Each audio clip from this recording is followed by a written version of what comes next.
What makes a good video game town? Is it the size, the amount of buildings, or the people in it? I'm Rasmus, the chivalrous mook, and this is the 4th episode of Pointless Top 10 in Guild Wars 2. This is the series where we take a look at some of the hidden gems that you won't get time to enjoy during optimal play. Why are we scaling this ancient dwarven ruin? Because inside pointless things are treasures. Let's get going. 10. Number 10 is the Droknar dwarf settlement Droknar's Light. It's the lowest on this list since it's more of a mining settlement than a town, though usually small towns or villages are near mining sites. This could probably be compared to Longyearbyen in Svalbard, northern Norway, which was founded due to huge coal deposits, and while most of the mines are shut down now and tourism matters a lot more to the income of the village, there's still one coal mine going, producing 60,000 tons a year and feeding half of that into Norway's only coal power plant. Turning back to Droknar's Light, I wanted it on the list because Droknar architecture looks cool and unique, and this is the only example of living dwarven society we see in game. Also, the grand hall where you can find one of the many greater arcane chests in Skywatch Archipelago has clear inspiration from the stave churches of Norway. These cool and unique design choices award this mining settlement a 10th place. 9.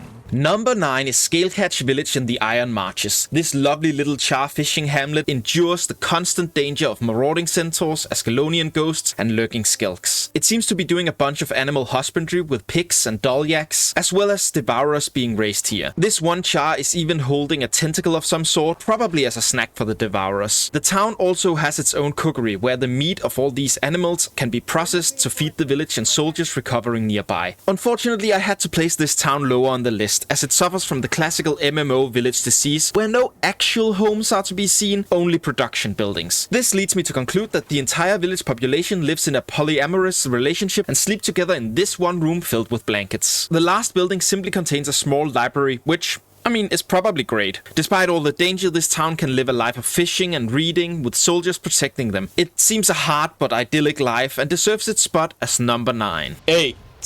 Speaking of hard lives, number 8 is the dredge town of Refiner's Joy in Thunderhead Peaks. These communist mole people are under attack from the Crystal Dragon's minions constantly, which results in magical crystals growing from their buildings. These are on this list because I like the flavor of their buildings being these worker barracks, steel-plated and reinforced to be effective, solid and cheap to make and maintain. Literally able to withstand having a huge crystal dumped on them. The absolute hardy gusto of these mole people makes them hold on fast to number 8. 7.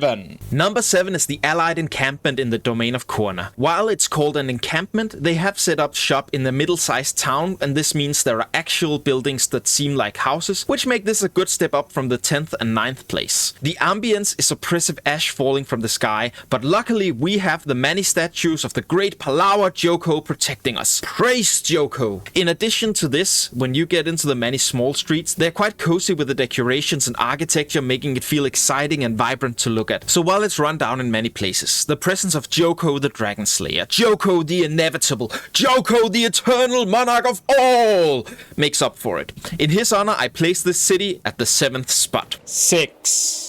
Moving on from the glory of Joko, number 6 is the Leadfoot Village in Drizzlewood Coast. This settlement is in a war zone between the minions of Jormak and the United Char Legions, and I hope it survives. The buildings here look very Norn style, but with the environment being lush and verdant, the buildings really get to shine. With moss-covered roofs and a communal stockpile in the center, I would love to see this village when it flourishes in peacetime. Another pretty cool detail with all the congestion points on this map is that you can build them up defensively, adding barricades, reinforcing walls, and putting up tents for the soldiers. I would definitely fight to protect precious villages like this one, and that's why Leadfoot Village is number 6. 5.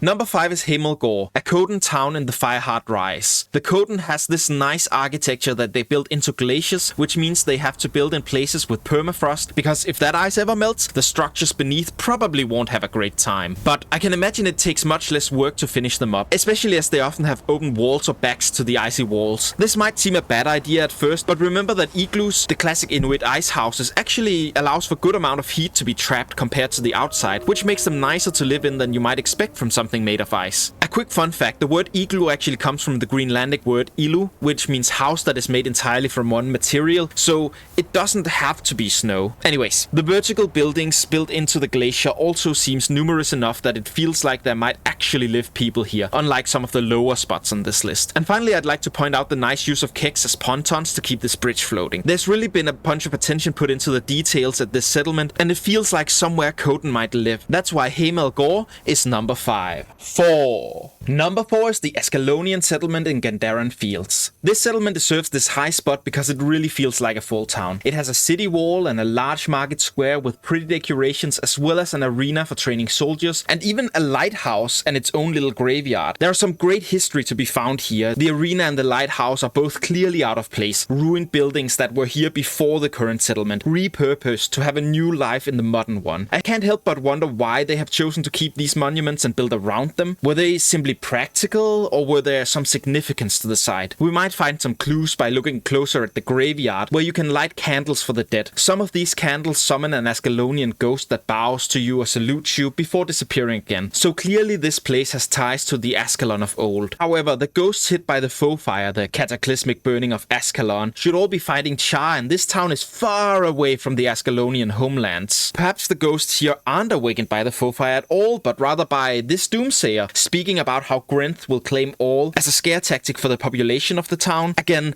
these later pics just have so much personality and detail put into them by the developers, and I love to go exploring and theorizing about them. To summarize, this lovely town with its tiered look, ancient ruins and friendly ghosts gets the 4th place on this list. 3. Number 3 is the town of Garenhoff in Keswick's Hills. Even before the Secrets of the Obscure, this town was a gem, and I'll not go into its lore implications too much here, instead focusing on the beauty of this town and its location. It's built in a natural cove where ships can find harbor from storms, which would make it a prime location for a city in the real world too. The mountainous terrain has been a difficulty, and they tell this story by showing us that parts of the city still has wooden scaffolding to reinforce or provide access to the upper quarters of this town. With time, those will probably be replaced with stone, as the foundations and walkways of the lower town already has, or become ornamented and permanent as this viewing platform looking over the bay and the Wizard's Tower. Of course, canonically the tower recently moved away from here, but I like the decision to keep it visually in the sky overlooking the city it has protected for centuries. The locals have stories and legends about it, and friendly elementals are seen walking around doing chores, all on the orders of Isgarin the Wizard. Again, this is one of the places with so much care and thought put into it. From the diversity of buildings, let's just pull up the overview again. Large buildings as the yellow one on the left, and granaries like the circular building on the bottom right, and houses in all shapes and sizes. It feels like a living community, much as I'm beginning to feel you guys being. In fact, this Pointless Top 10 was suggested by Reddit user Spinac, with Garenhoff as their excellent suggestion for a town. Come join us by leaving suggestions below and making a home for yourself in that subscribe button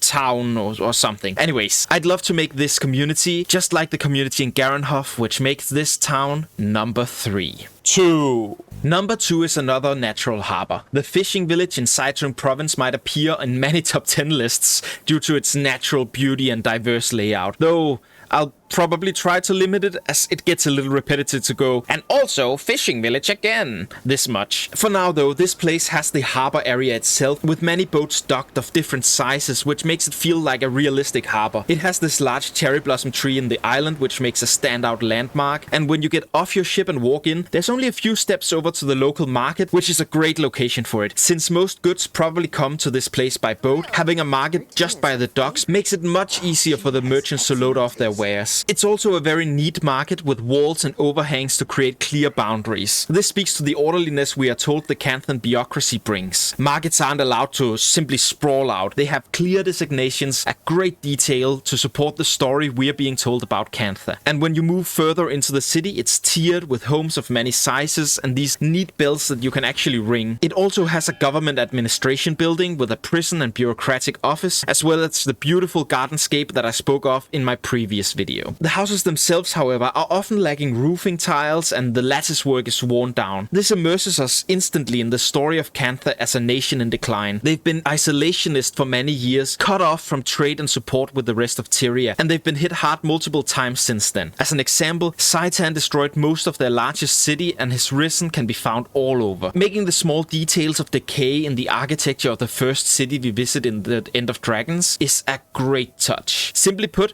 this deserves its spot as number 2. 1. At the top of this list is Mori Village in the Echowold Wilds. This is less of a realistic feeling village than many others on this list, but what sets this apart is the grand concept of a village built into the massive trees of Echowold. The verticality of this place is off the charts, which makes it difficult to even get a good overview in the introductory shot as I like to do. I can't contain it within a single frame, and yet it doesn't feel like it's a huge city or anything. It's just the nature of this place with the naturally curving walls walls of the trees and the distances between individual buildings. It's clear that these people have a lot of space available, which makes it necessary to build close together. And since many of them are Tengu that can fly, it creates these unique circular doors to nothing. The decorations and banners being used all over tells us of a culture prizing visual aesthetics. And the architecture is also a throwback to how the Sephirites, a nomadic group inspired by the Tengu, built their homes on airships. Though the Mori architecture mixes with the Canthan style, it's a super great touch, and the pure awe-inspiring size of it all, even though it's clearly only a town's worth of inhabitants and is being named a village, makes it truly deserving of the first place pick. In the end, the answer to me seems to be that a great MMO town has to have realistic housing and details in the design that help tell the story of the surrounding zone. Do you agree? Then all that's left to say is that there are so many wonderful, secret or difficult to get to places and people that you won't get to interact with in your daily gameplay loop of Guild Wars 2. So,